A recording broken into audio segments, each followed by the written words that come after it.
6 de la madrugada, 40 segundos. Bienvenidos, muy buenos días. Un gusto saludarlos. Les deseo feliz mes de octubre a todos. Esta madrugada Estados Unidos enfrenta un inédito cierre de su gobierno, que significa que 4 millones de trabajadores federales se quedaron esta madrugada sin trabajo. Ahora los pueden recontratar. Pueden trabajar gratis, que es lo que están haciendo, por ejemplo, en las fuerzas militares o inclusive operadores aéreos. Pero esta mañana no hay atención en oficinas públicas. Están cerrados museos, están cerrados parques nacionales y está en riesgo la atención en el servicio de salud para millones de personas. Los aeropuertos siguen abiertos porque los controladores son considerados trabajadores esenciales y tendrán que trabajar, pero sin sueldo. El mismo escenario para las fuerzas militares, no les van a pagar hasta que se logre un acuerdo político entre los republicanos y los demócratas alrededor del Congreso. Eso sí es un bloqueo institucional, lo que está pasando allí en Estados Unidos. Las consecuencias más graves, si el cierre del gobierno se extiende, es una parálisis total, no ocurría desde hace 6 o 7 años. Si se extiende en el tiempo, dejarán de pagarse subsidios, se dejan de pagar programas sociales, pensiones para los veteranos y están en riesgo los pagos a 7 millones de mujeres de bajos ingresos y programas de alimentación de los niños.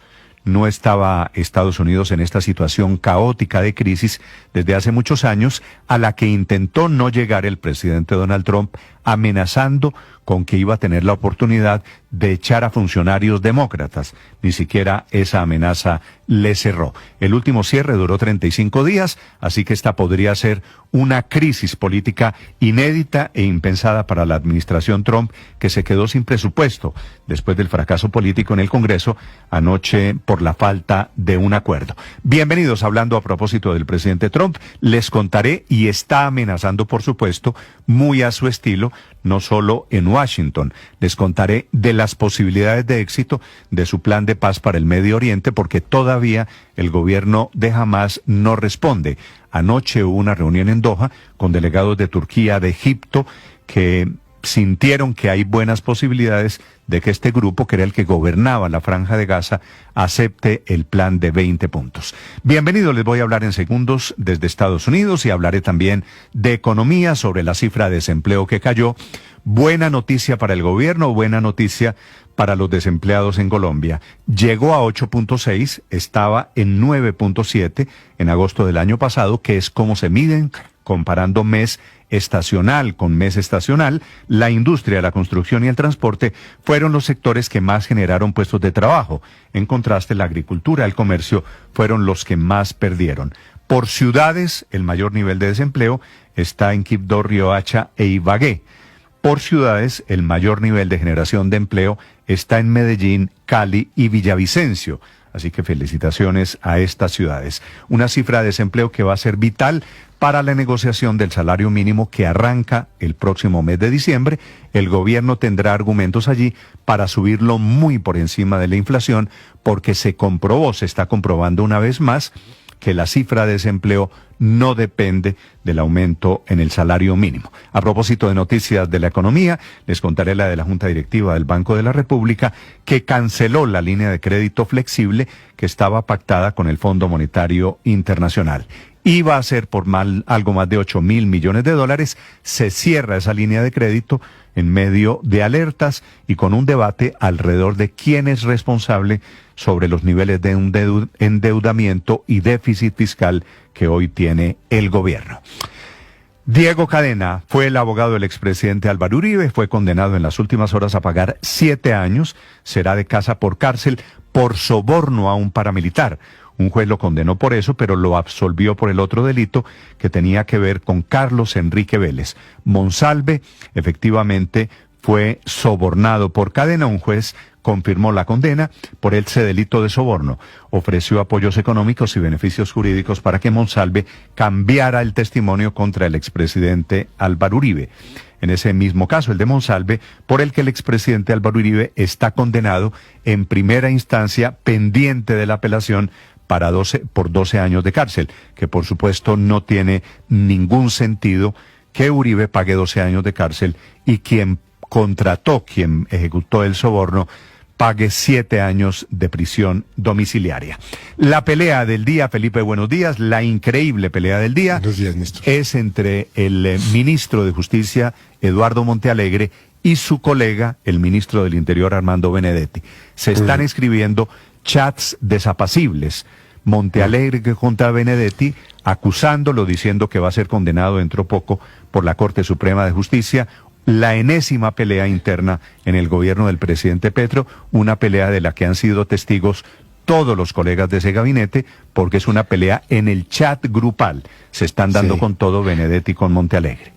Ahí no hay bala perdida, ¿no? ¿Se acuerda que en alguna oportunidad hablamos acá, Néstor, de que esto iba a pasar cuando, inclusive yo le dije, espérese, era que Montealegre se agarre allá con alguien adentro para que vea que lo de Álvaro Leiva es un juego de niños.